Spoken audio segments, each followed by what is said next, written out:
Hi everybody, it's me, Corey T, and I'm very happy to introduce to you again Mo Cohen, who has been on my channel before. Many of you saw the video that we did where Mo was coaching me, and it was a very spontaneous day where I didn't know that I really needed coaching, and I did, and it's my most vulnerable video. And I've known Mo for years. A long time since I was at uni, and Mo was given to me as my mentor during my final year, and I was so lucky to be able to speak to him every week. um and I was lucky because I mean Mo's experience in mental health, psychology, narrative transformation, and his now PhD that he completed very recently. I'm going to ask you about that in a minute. Okay.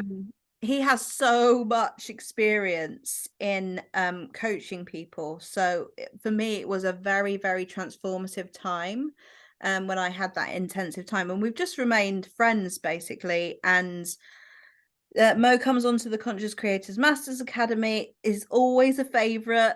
People always say, when's he coming back? When's Mo coming back? Because he's got this way of opening up the space and allowing people to be vulnerable. So yeah, I thought I'd bring him on because I wanted to talk about, you know, what you do and what do you what's different from what you do compared to like what other people might be finding themselves doing. Because in this community there's a lot of, there's many coaches. I'm a coach as well. And there's lots of like, I find that there's, and this is not something I necessarily do, but I see a lot of people doing, offering these like techniques and like affirmations, and they're just, to me they seem very sort of surface level things. But I think what you do is very much more get into people's stories, isn't it? Understanding, you know, people. Well, it's actually something beyond that, Karina. Yeah. I mean, that's kind of a starting point because everybody has a story. You know, we all kind of experience ourselves as having a past, a present, and a future. But my starting point is not that. Or the starting point is that, but that's not all. Okay. People are not their story. No. And that's the real starting point, is the real, I don't know whether you would call it belief or knowing or perspective, but so if I say Karina is or Mo is, Mm-hmm.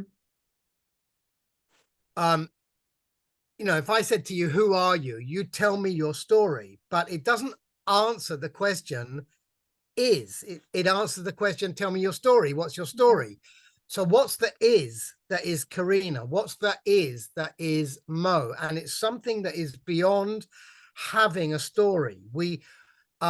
So what I my perspective, if you like, it's not, I don't know if it's a truth, but it's my perspective, is that the is in Karina is Mo is a space. It's actually a nothing. It's not a nothing that's an absence. It's a very special kind of nothing. And the philosopher Martin Heidegger said, he had this beautiful German phrase, which is really hard to get your head around, but he said, only the nothing noths. Now, we don't have a verb in English, to noth, N-O-T-H. We don't say, oh, Karina's nothing, in the way we would say Karina's dancing or Karina's singing or Karina's living or Karina's existing. But and in German they didn't have it either until Heidegger made it up. Mm. So, but if you think about that idea that to be is to noth, right? So in the way that you exist, it's to noth, then it's not a nothing that's an absence, as I just said, but it's a nothing that's creative. It's a nothing that's a space, and that space is a possibility. And so Yeah. who you are, Karina is, Mo is possibility, is that Yeah. space. And And it, so I had an experience, I don't know, maybe 20 years ago, where I was asked to train people, and in training them, and I was training hundreds of people at the time, um, the experience that I had was of really learning, developing a capacity to see beyond their story and to see them as their potential and as possibility. And so when I speak to you, or when I come on to your academy. academy classes, um, that's immediately what I'm listening for. Is I'm listening to the story, but beyond the story, like, who is this person Yeah. as a potential, as a Yeah, because possibility? you said it, it's like it's simplified in that one like tiny little clip in my song where you say, "Who would you be without your story?" And I go, uh, I don't know. And you're like, exactly, you don't know. And then, Exactly. the answer is like that nothingness, the nothingness there is our possibility, like Yeah. anything. And Yeah. like very often, like I'm sure you find, well, I mean, I've seen you talking to people and people telling you, like in this community that like many people are watching my channel, they're often telling me stories or telling you stories about their relationship history and how it's been in their childhood and why, they might be the way they are.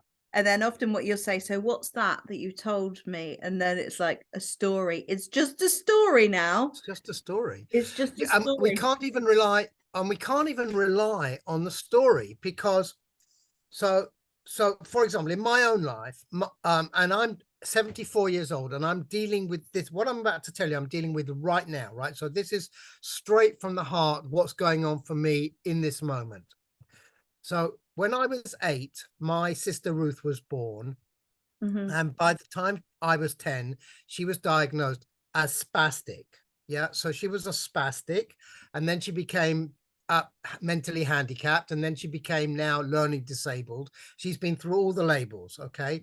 Yeah. Now, my experience of talking to people is that there's that people who have handicapped siblings, people whose siblings have a learning disability, are very impacted. The family is impacted, the siblings are impacted, and it goes quite unnoticed, because all the focus is on the person who is special, has special needs. So my sister, who's now 66, has just been told that she has to leave her residence. Her residential home is closing down, and she's going to, we have to, and Jane and I, my wife and I, are now looking for somewhere for her to move to. And it's bringing up all my stuff, right? All my triggers around what it was like for me not being noticed when I was, 8 and 9 Oh, and 10 and 11 years old. It's like, it's a very emotional moment for me. yeah. But the realization is that all my memories of the past, this is the point that I wanted to make, are unreliable. Okay. Because they've all been shaped by what's happened ever since.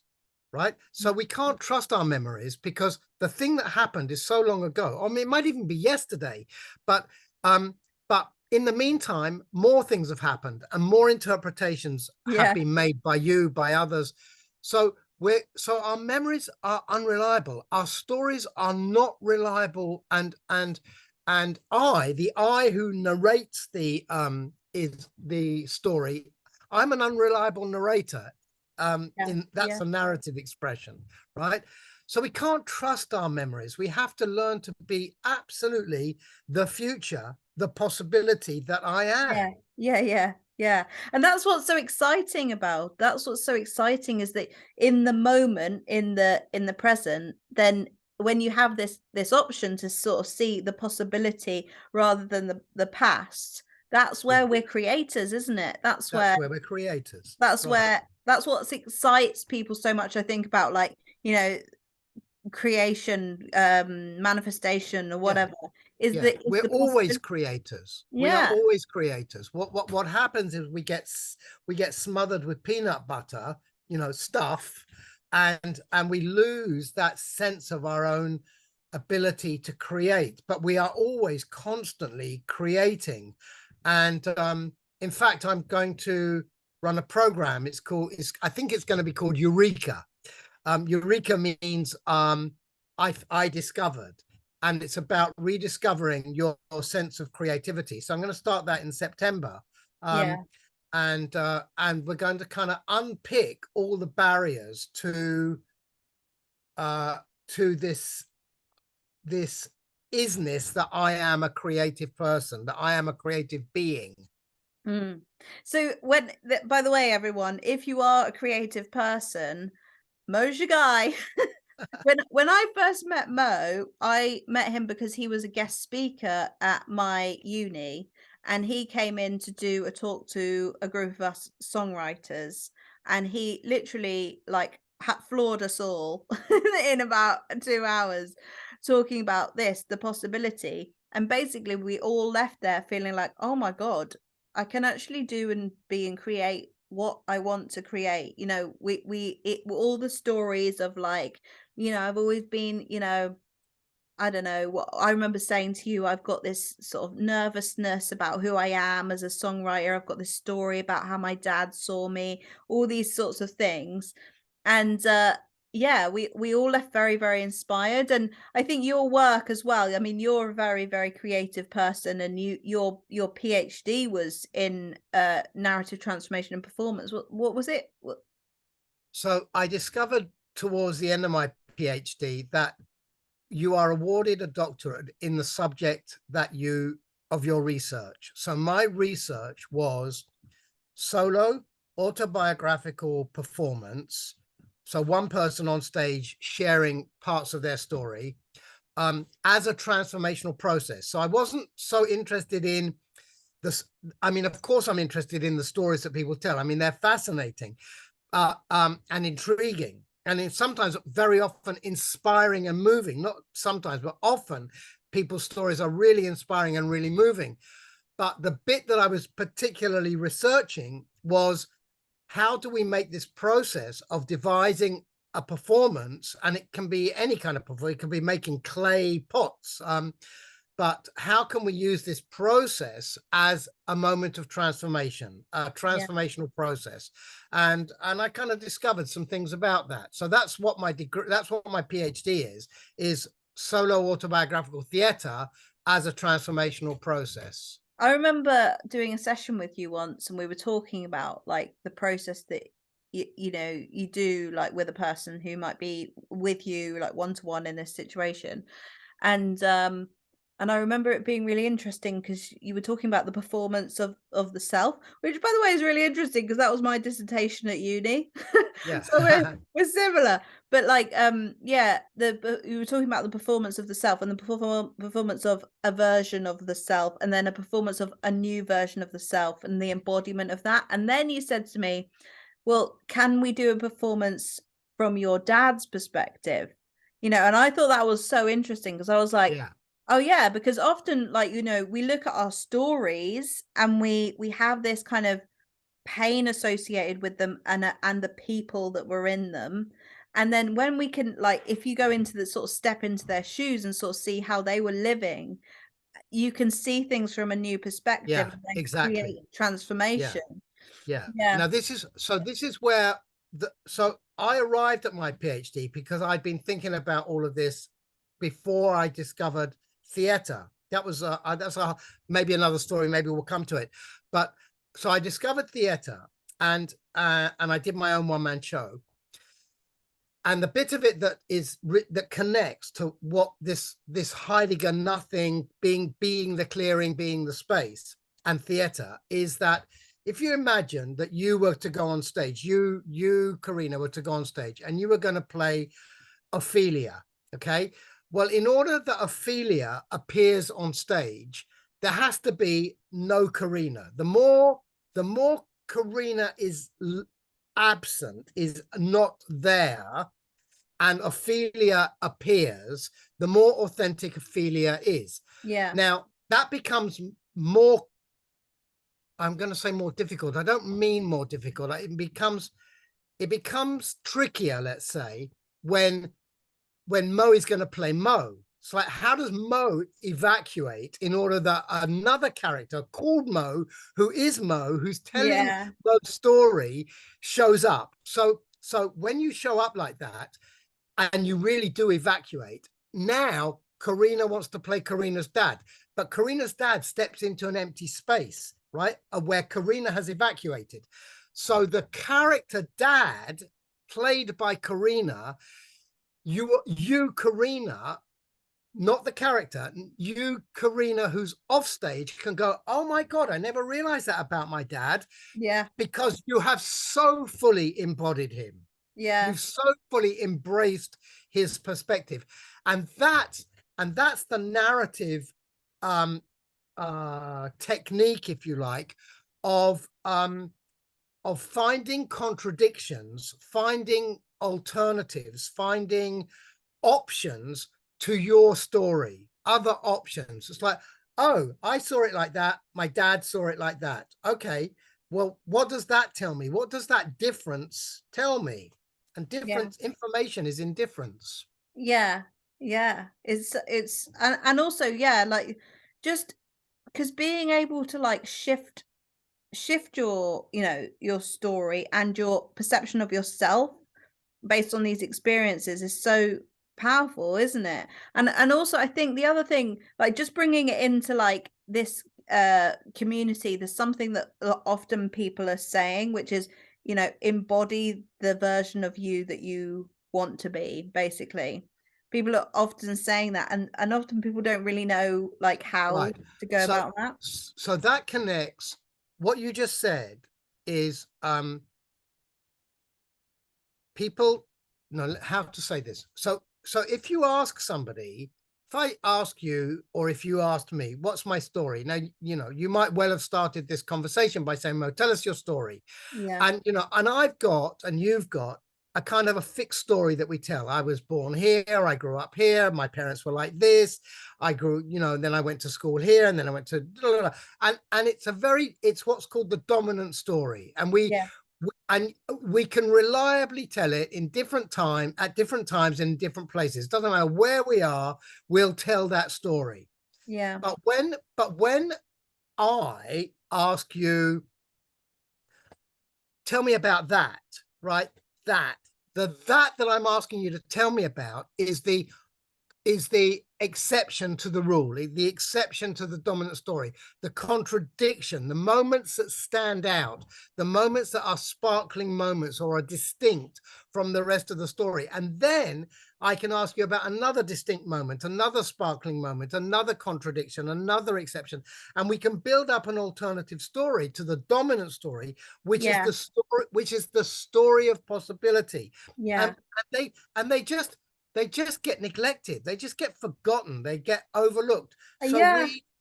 we shine a light on them. And I think it's because, like, I mean, I don't know why, but my guess is that, like, when we have these sort of painful experiences, like, I think our minds are in such protective mode that we can then focus so much on them in order to kind of like, better understand them or whatever. And then they become so thought about that they do become our dominant story. And then the other sort of sparkling moments, like you say, will get neglected. Because we're in protective mode, because we're trying Yeah, to protect yeah. ourselves. So Um, so that so that that there's a guy, a very current he's a psychiatrist come philosopher now, and his name is Ian McGilchrist. And McGilchrist talks about how the left brain is very focused. So what you're describing is a very left brain activity where we focus on these kind of what we're calling painful events. Actually, they're really strengthening events. that's a really good way of looking at it. But we focus on them, and the right brain, which is actually much more important in this arena, kind of gets pushed to the background. And McGilchrist's hypothesis is the left brain has become much more dominant, and we need to reverse trends and make the right brain more dominant. So, and that's all about the creativity and the imagination and the exceptions and the contradictions and different meanings and different interpretations. So the practice of creativity, and you'll know this from your own songwriting, is a very right brain activity. Yeah. You do some focus, but you expand. You kind of Yeah. you Yeah. play with both, and you bring the right brain activity back into being. What I really like about what you do, and why I think I resonate with you so much, and I think so many of my, the people that you've met on the academy resonate with you for, is because, like, you have all the elements of knowledge, and like, you've got the sort of your experience, and you got the knowledge of the science of this, but you've also got your creativity and spirituality that sort of seems to very much play into what you do as well. Like, spirituality is like a creative force, really, that's like playing with us, dancing with Yeah. us in the Yeah, universe. absolutely. And all these things that we've spoken about so far, they're connected. So theater, the process that I'm interested in theater, in solo theater, is about shifting your consciousness. So there's a kind of a pathway to a greater consciousness, a higher consciousness, a more subtle kind of consciousness than our everyday earthy material consciousness. There's that. um and there's this and in fact, what the right brain does, it is the right brain that has cosmic kind of experiences. It's what allows us to experience and appreciate the sacred, Yeah. the invisible, the Yeah. ineffable.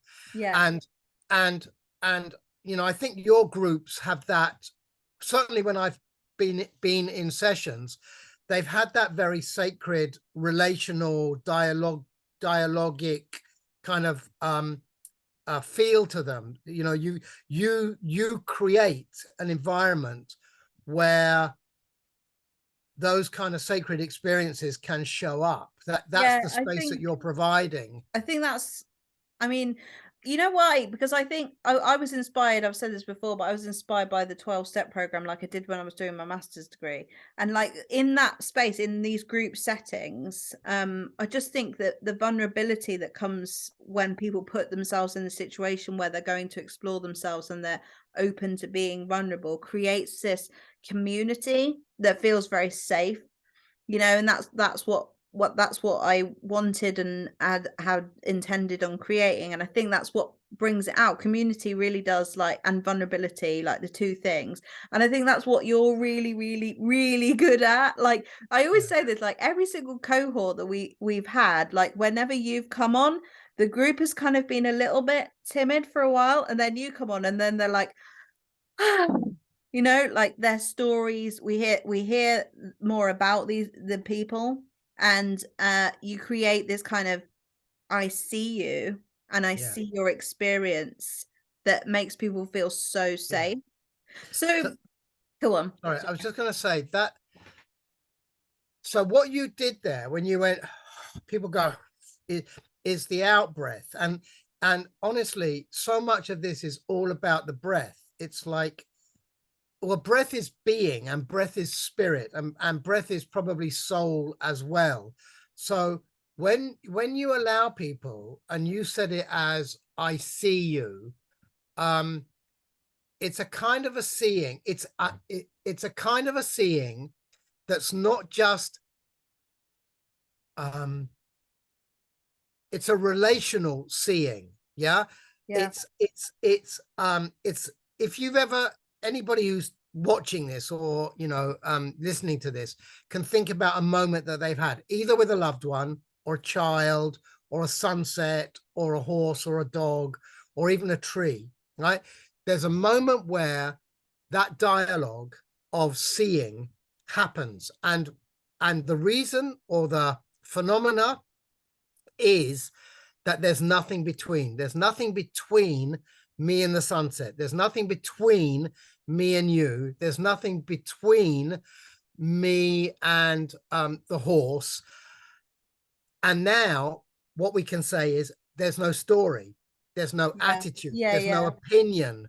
There's just nothing. So I am being nothing, and you are being, well, when I'm being that space, it allows you to and be that space as well. And when that space happens, we meet. We meet. So no longer are there me and the horse or me and the sunset. It's me and the horse. It's Yeah. me and the sunset. It's a oneness. And that's the cosmic experience. That's the sacred moment where I experience all as one, all is well. There's You nothing know, wrong. There's I nowhere to remember go. There's nothing to get. I remember when, recently, like I've told people now that I'm pregnant, and told them about how I was so shocked at the beginning and how difficult, I found that period of time. Like, so Mo was really with me in that time. I was ringing him up, like, sometimes nearly every day for a while. And I remember this one time where I was heavy. I was so heavy in my emotions. I'd been, crying a lot.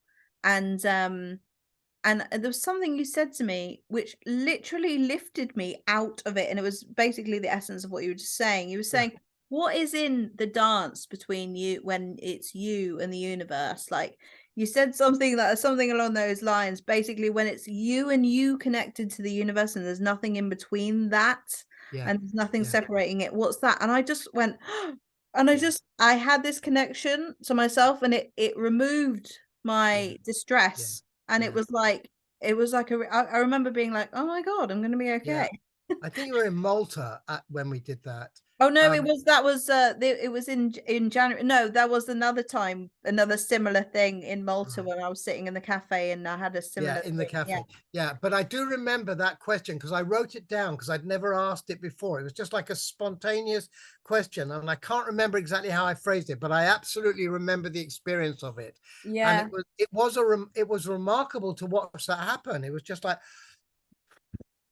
Yeah, my energy completely shifted. And yeah, actually, I have watched this happen with you doing this with people on the academy, like, so many times where, yeah, yeah, like, it's lifted. And also you see in the video that we did together, yeah, my energetic shift from the beginning, and the tension that I was holding, yeah, and then the release of it at yeah, the end. It's really amazing how yeah, I just think you have a very amazing ability to talk yeah. to There people. was a lady in one of the groups, wasn't there, where I just said, well, what would happen if you told that, if you shared that vulnerability? And she said, oh, I couldn't do that. I couldn't do that.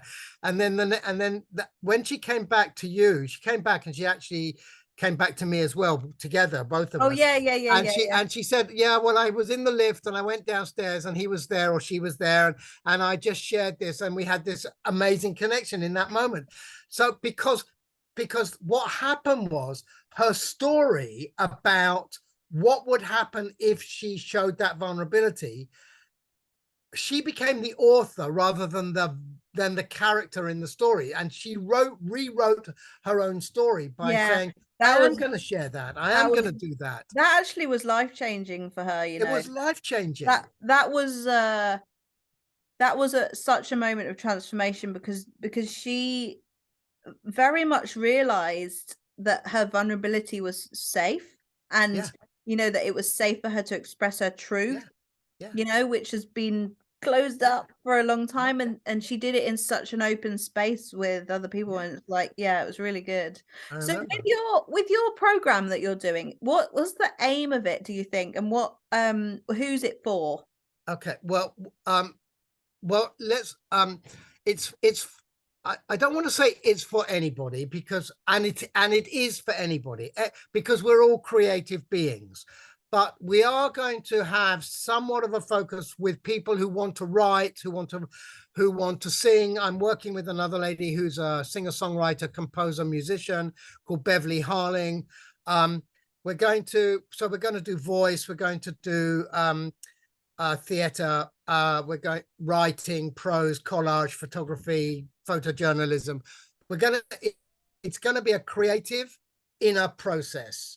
Yeah, And the purpose is an introduction to this work, personal breakthroughs in the area of creativity. So unlearn, unblock, unleash. Um, and then the plan is to have a 27-week which is about half a year, 8 months longer program, which will lead on from, which will be about putting on your own. It could be exhibition, it could be theatre, could be concert, but so one's an introduction to the next. So it sounds like, you know, for anyone who's like, "Oh, but I'm not a creative." I mean, like, the thing is that you are. Yeah, exactly. Everybody is creative, and also, I mean, I think it's such a, like, exciting, it's such an exciting thing to, like, invest in doing because it's such a challenge for all of your beliefs about yourself. It's such a good, like, breakthrough, and I think, you know, someone said one of the most like, stressful things that you can do is, like, is well, it's isn't it, like, bereavement and then moving house and then talking on stage?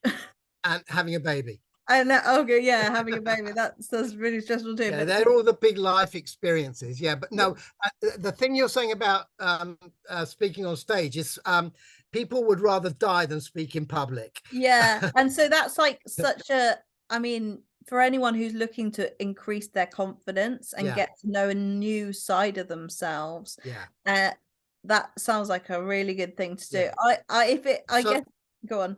I was just going to say, because you're reminding me of for my PhD thesis, I had to do a performance at the end. My examiners actually saw me perform.